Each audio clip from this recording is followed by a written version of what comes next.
Fauci, I don't expect you today to admit that you approved of NIH funding for gain-of-function research in Wuhan, but your repeated denials have worn thin, and a majority of Americans, frankly, don't believe you. Even the NIH now admits that EcoHealth Alliance did perform experiments in Wuhan that created viruses not found in nature that actually did gain in lethality. The facts are clear. The NIH did fund gain-of-function research in Wuhan, despite your protestations. You can deny it all you want, but even the Chinese authors of the paper, in their paper, admit that viruses not found in nature were created, and yes, they gained in infectivity. Your persistent denials, though, are not simply a stain on your reputation, but are a clear and present danger to the country and to the world. As Professor Kevin Esfelt of MIT has written, gain-of-function research looks like a gamble that civilization can't afford to risk. And yet here we are again, with you steadfast in your denials. Why does it matter? Because gain-of-function research with laboratory-created viruses not found in nature could cause a pandemic even worse the next time. We're suffering today from one that has a mortality of approximately 1%. They're experimenting with viruses that have mortalities of between 15 and 50%. Yes, our civilization could be at risk from one of these viruses. Experiments that combine unknown viruses with known pandemic-causing viruses are incredibly risky. Experiments that combine unknown viruses with coronaviruses that have as much as 50% mortality could endanger civilization as we know it. And here you sit, unwilling to accept any responsibility for the current pandemic and unwilling to take any steps to prevent gain-of-function research from possibly unleashing an even more deadly virus. You mislead the public by saying that the published viruses could not be COVID. Well, exactly no one is alleging that. No one is alleging that the published viruses by the Chinese are COVID. What we are saying is that this was risky type of research, gain-of-function research. It was risky to share this with the Chinese, and that COVID may have been created from a not yet revealed virus. We don't anticipate the Chinese are going to reveal the virus if it came from their lab. You know that, but you continue to mislead. You continue to support NIH money going to Wuhan. You continue to say you trust the Chinese scientist. You appear to have learned nothing from this pandemic. Will you today finally take some responsibility for funding gain-of-function research in Wuhan? Senator, with all due respect, I disagree with so many of the things that you've said. First of all, gain of function is a very nebulous term. We have spent, not us, but outside bodies, a considerable amount of effort to give a more precise definition to the type of research that is of concern that might lead to a dangerous situation. You are aware of that. That is called P3CO. We're aware that you deleted gain-of-function from the NIH website. Well, I can get back to that in a moment if we have time. But let's get back to the operating framework and guide rails of which we operate under. And you have ignored them. The guidelines are very, very clear that you have to be dealing with a pathogen that clearly is shown and very likely to be highly transmissible in an uncontrollable way in humans and to have a high degree of morbidity and mortality, and that you do experiments to enhance that, hence the word EPPP, enhanced pathogens of potential.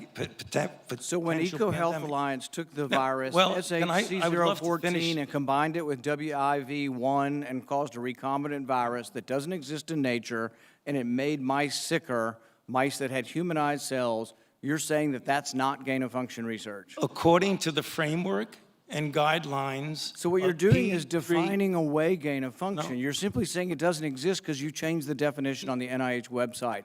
This is terrible, and you're completely trying to escape the idea that we should do something about trying to prevent a pandemic from leaking from a lab. The preponderance of evidence now points towards this coming from the lab, and what you've done is change the definition on your website to try to cover your ass, basically. That's what you've done. You've changed the website to try to have a new definition that doesn't include the risky research that's going on. Until you admit that it's risky, we're not going to get anywhere. You have to admit that this research was risky. The NIH has now rebuked them. Your own agency has rebuked them. But the thing is you're still unwilling to admit that they gained in function when they say they became sicker. They gained in lethality. It's a new virus. That's not gain of function? According to the definition that is currently operable, Senator, let's make it clear for the people who are listening. The current definition was done over a 2 to 3 year period by outside bodies, including the NSABB, 2 conferences by the National Academy of Science, Engineering, and Medicine on December 2014, March 2016. We commissioned external risk-benefit assessment, and then on January of 2017, the Office of Science and Technology Policy of the White House issued the current policy. And coincidentally, I have not the changed definition any appeared definition. on the same day the NIH said that, yes, there was a gain of function in Wuhan. The same day the definition appeared, the new definition, to try to define away what's going on in Wuhan. Until you accept it, until you accept responsibility, we're not going to get anywhere close to trying to prevent another lab leak of this dangerous sort of experiment. You won't admit that it's dangerous, and for that lack of judgment, I think it's time that you resign. Thank you, Senator Paul, and I would like to give the time to Dr. Fauci. Yeah, well, there were so many things that are egregious misrepresentation here, Madam Chair, that I don't think I'd be able to refute all of them, but just a couple of them for the listeners to hear for.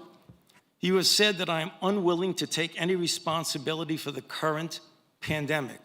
I have no responsibility for the current pandemic. The current pandemic, okay? Number 2, you said the overwhelming amount of evidence indicates that's a lab leak.